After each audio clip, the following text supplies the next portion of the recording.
Coach, how was practice today? It's good. It's good. A little shorter. Monday and Tuesday were longer practices.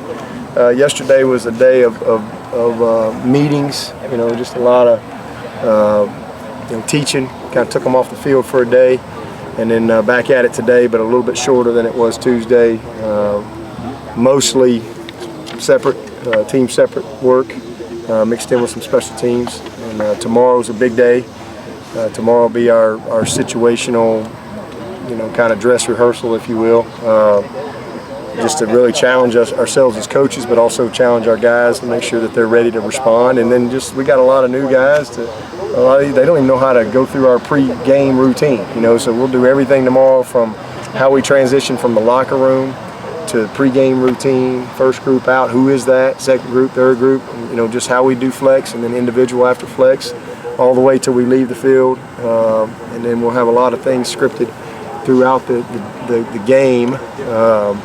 Everybody on the same sideline organization. All camp we're on separate sidelines, so now we're all on one sideline. We'll have Auburn on the other sideline, and really just try to create that game day feel, and all the way through. And we'll do post game.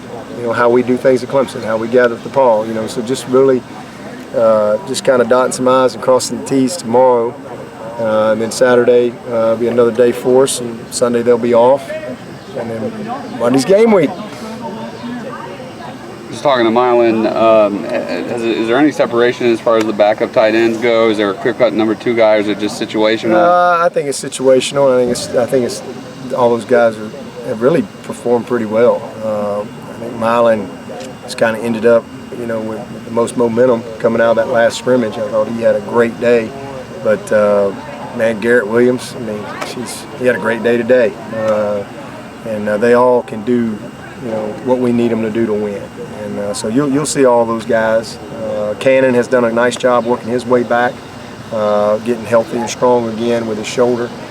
He's done a good job. So we're a lot better off than we were this time last year. That's for sure. This time last year was we had a really good player in Leggett, we thought, but we weren't sure. We needed to go see it, and Seconder was dragging a leg around out here trying to play, and then we had a bunch of freshmen. And so those guys have grown up. They have a much better understanding, much more mature, and that's Greenlee's in that mix too. Greenlee has really turned the corner for us.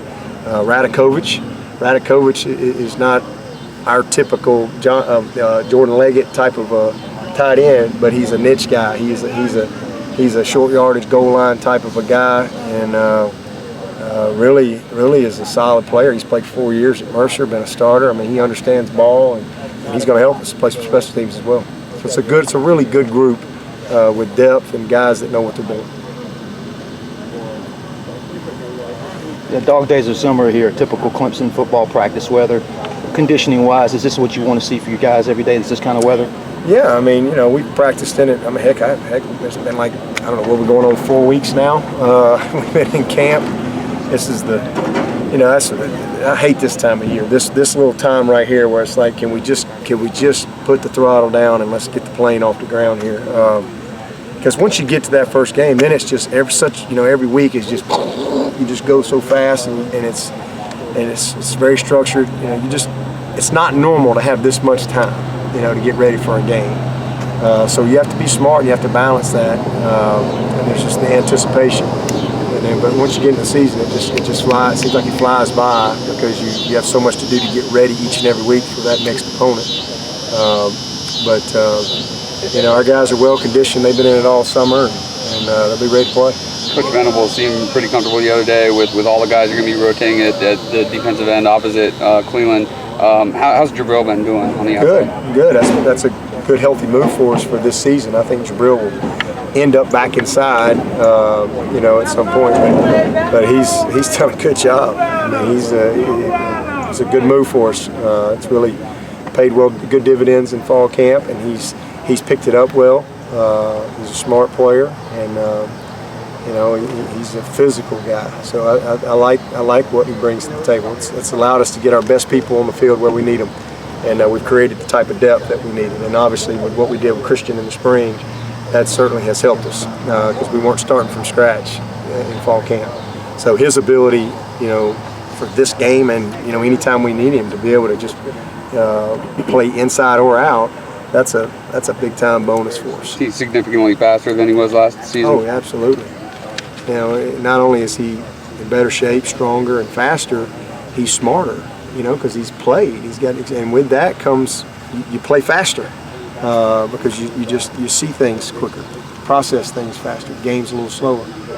So he's done a good job. And Jürgen he's ready. I think he's ready to take that step.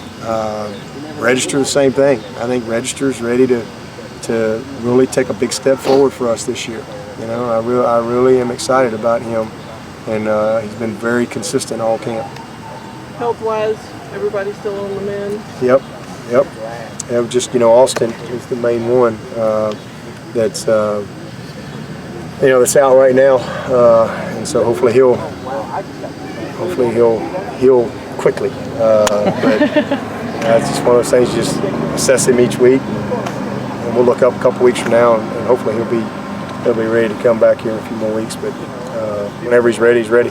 After the long layoff, is Edmond going to be able to make an impact for the Auburn game? Well, I don't know if he's going to make an impact. I mean, he's not going to start the game. He's missed way too much time, and he's grinding. It's good to see him back out there. He's got to get in shape. He's got to get in, not say shape. He's got to get in football shape. He's got to get his sea legs back under him because it's been a while, and he missed. I mean, literally from day one. He got hurt day one, and so he missed a ton of work. So he's certainly not in a position to go start the game for us, but he's going to he can play if we need him to. And but I'm more focused on just getting him back dialed in and ready to go, and the long term of the season. He's a really good player. I mean, he had a great spring for us and a great summer, and he came in as the starter. It's unfortunate that he missed all that time, but with that, I mean, it's been a bonus for Carter and for Fields and for Trayvon. Those guys have gotten a ton of work. So that just, that's a blessing in disguise, if you will. The amount of work and reps that those guys have gotten because you weren't having to split them. But he's doing good. I mean, I watched him today do some good job in the man-to-man drills, and just really getting that confidence where he can cut it loose. So we're still 9-10 days out, and we play about 1 o'clock in the morning, I think. So you got plenty of time to get ready.